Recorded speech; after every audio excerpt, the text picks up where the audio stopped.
प्रेरणादायी व सुबक जीवन जगण्यासाठी माझे चॅनल सरळ जीवनधारा सबस्क्राईब करा। आज मी आपणास पूर्वीच्या काळात जाते आहे मी आणि पूर्वीच्या काळामध्ये लग्न झाल्यावर सुद्धा नवरा बायको एकमेकाशी बोलत नव्हते। तर ही जी पूर्वीचा काळ आहे हा संस्कृती आणि कुटुंबामध्ये जरी लग्न झालं तरी ते एकमेकाशी बोलत नसत। आता आपल्याला याला अनेक कारण आहे। आपली संस्कृती पुरुष प्रधान होती।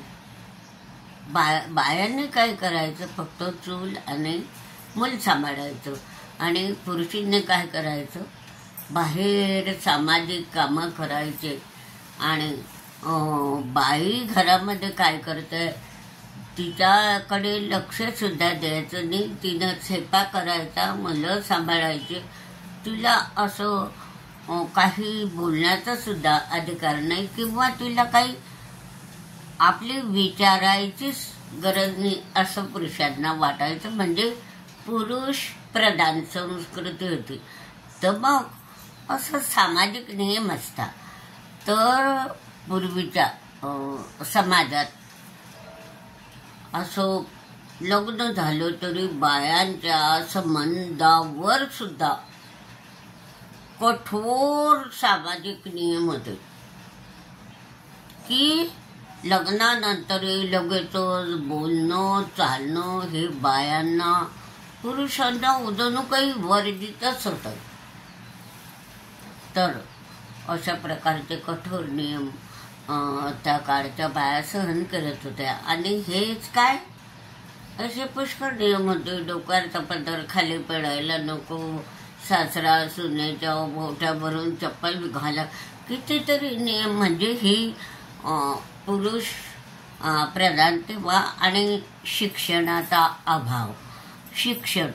शिक्षणाचा त्या काळी म्हणजे काही बाया शिकलेल्या नसायचं आणि मग असं काही पुरुष थोडेफार शिकलेले असले तर त्यांना असं वाटायचं यांना काय समजतं, यांना काय येतं, अडाण्या बाईचा काय विचार घ्यायचा। अशी त्या काळची त्या पुरुषांचा सुद्धा असा बायांविषयी समजच होता। समज म्हणजे काय, आपल्याला येतं, बायांनी फक्त घर सांभाळायचं, चुलमूल सांभाळायचं, घरचे कामं करायचे, आपण बाहेर सगळं सामाजिक कामं जे काही बोलणं चालणं, दुसऱ्याशी संवाद साधायचा, बाईशी अजिबात बोलायचं नाही की संवाद साधायचा नाही।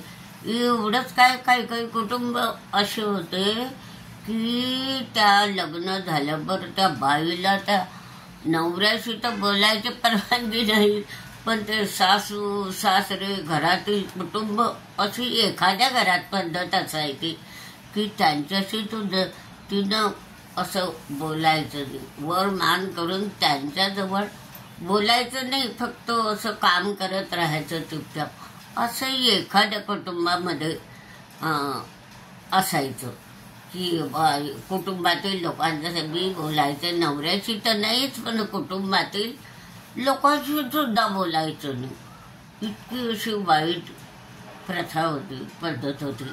आणि त्याच्यामुळे काय होतं, नवरा बायको असे एकमेकाशी काही जास्त संवाद साधत नसत, बोलत नसत, आणि त्यांना काही याचा रसही वाटत नव्हता। जाऊ दे गड्या, बाई आहे करते काम, देते आपल्या पुढे ताट। आणि ते माणसं सुद्धा पूर्वीच्या काळी कधी आपल्याला काही लागत असलं तर ते बाईला मागायचं नाही, तर आईचं बहिणीचं नाव घ्यायचं, आई मला भाकर देते, बायको पुढच्या पुढे नेऊन द्यायची, अशी पद्धत होती। आणि मग त्याच्यामुळे ही जे काही पारंपरिक भूमिका होत्या, जबाबदाऱ्या होत्या, तर त्या पूर्ण करायच्या, ते करता येत नव्हत्या। का? शिक्षण नवळत होतं पूर्वीच्या काळात। तर बायांना तर शिकायलाच काही परवानगी नव्हती होती। मग त्यांच्या काय भावना आहेत, त्यांचे काय विचार आहेत, त्यांचं काय मनामध्ये हालचाली हे काही त्या पुरुषांना विचारायची गरज नाही, संवाद साधायची गरज नाही, बोलायची गरज नाही.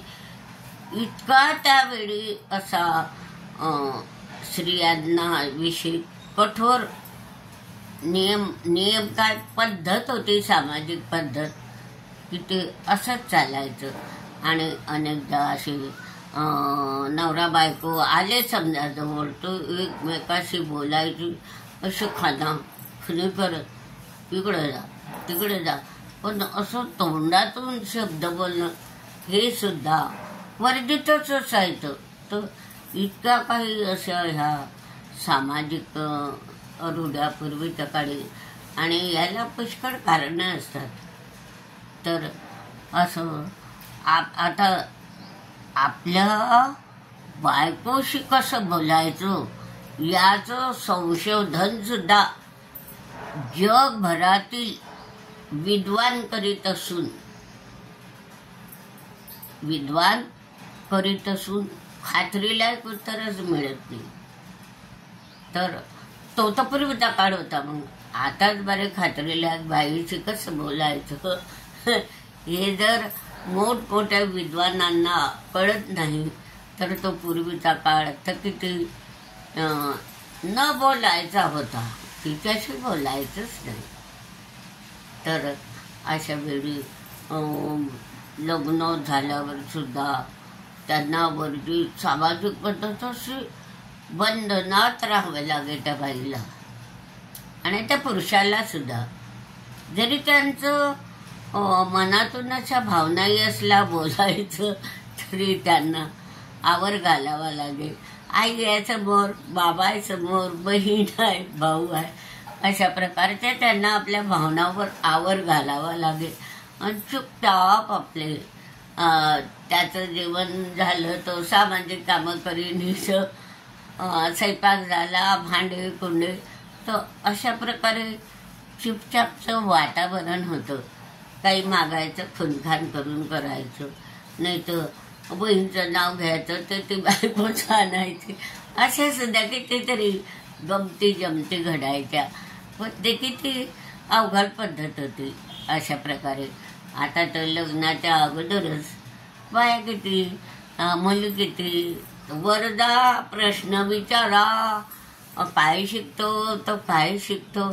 तर ती मला आता काळ आठवला आणि असं वाटलं की गड्या हे पूर्वीचा काळ कसा होता की त्या बाईला लग्न झाल्यावर सुद्धा बोलायला परवानगी नव्हती किंवा बोलता येत नव्हतं. इतकं म्हणजे सामाजिक बंधन त्यांच्या वागणुकीवर होतं, सामाजिक बंधन. आणि अशा पद्धती, रूढी, परंपरा, मनुवादापासूनच असं बायांना काही असं स्वातंत्र्य नसायचं. तर अशा प्रकारे ही पुरुष प्रधान संस्कृती होती. आणि बाया म्हणजे काय, त्यांना काय येतं, त्यांना काय शिक्षण आहे, त्यांना काय विचारायचं, त्यांचे काय विचार घ्यायचे, अशा प्रकारच्या भावना व्यक्त होत होत्या. आणि ते तर एकमेकांशी बोलायचं. मग बऱ्याच वर्षानंतर 1, 2, 4 मूल बाळ व्हायचं, त्या एखाद्या वेळी कमीच संवाद साधायचे. तर अशा प्रकारे मला त्या मुलींच्या लग्नाचा आणि असे साखरपुडे नातेवाईक जाता आणि ते वर जाता बोलता, तर मला गाडा ठेवला की गड्या पूर्वीच्या काळी कसं होतं. आता लग्न झाल्याच्या अगोदरच पुरीच्या पुला मागे पडतात आणि मुलगाही मुली मागे पडतो. आणि मग त्या काळी तर बाया लग्न झाल्यावर 1-1, 2-2 वर्ष उलटून जायचं तरी त्यांना बोलायची परवानगी नव्हती. अशा प्रकारे त्या पूर्वीच्या काळात काही संस्कृती आणि कुटुंबामध्ये अशा रूढी पद्धती होत्या.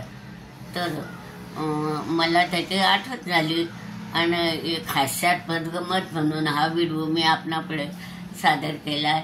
तो अवश्य पहा आणि लाईक शेअर करा.